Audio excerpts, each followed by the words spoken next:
His supporters have planned a protest march to show their dissatisfaction with the jail sentence imposed on him. Let's see what's going on in Gqeberha, where our colleague Zolani Moya is covering the story for us. A very good morning to you, Zolani.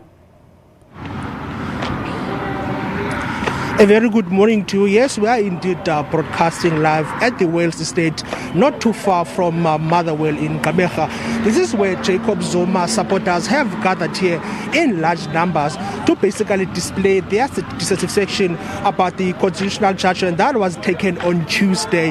However, the regional ANC task team has issued a statement basically indicating that they are going to distance themselves from this particular planned march and that they are not going to tolerate any anarchy.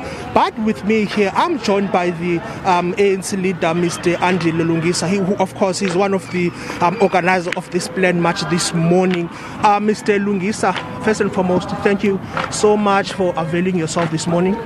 No, thank you very much. Thank you very much. As you know, we are ordinary citizens in this country.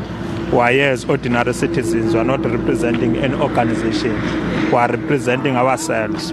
You must remember when our own great fathers fought against colonialism, fought in the wars of resistance, fought against apartheid. They fought as South Africans. What was waged in this country, it was a national struggle. What we are seeing today is the same constitution which they fought for, which is being tampered by the apex court, the constitutional court. What we are doing, we are moving to the Motherwell High Court peacefully to go and put a petition across.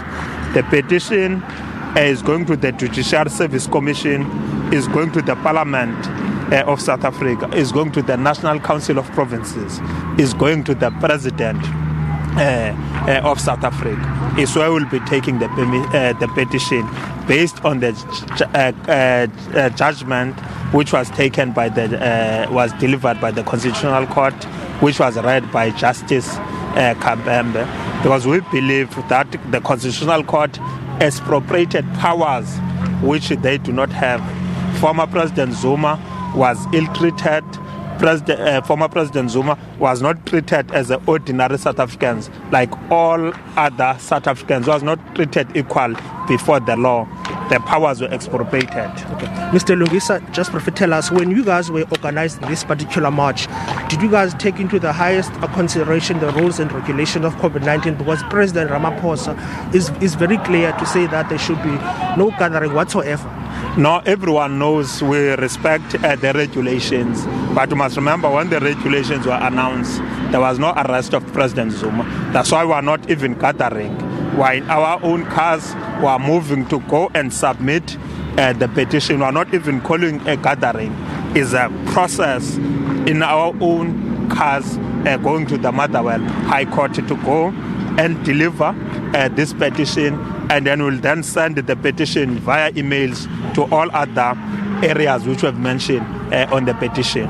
The ANC-led government obviously is the custodian of the constitution in South Africa.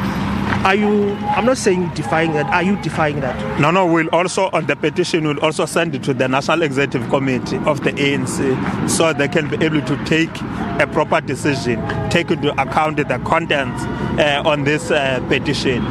We'll be lobbying that NEC that they must handle the issue of former President Zuma with care.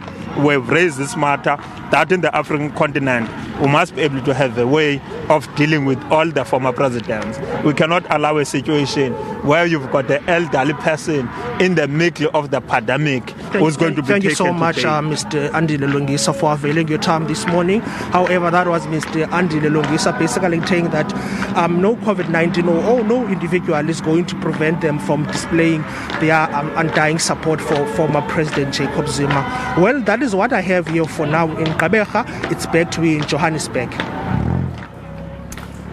That's the Gqeberha chapter of protests against the imprisonment of former President Jacob Zuma for 15 months of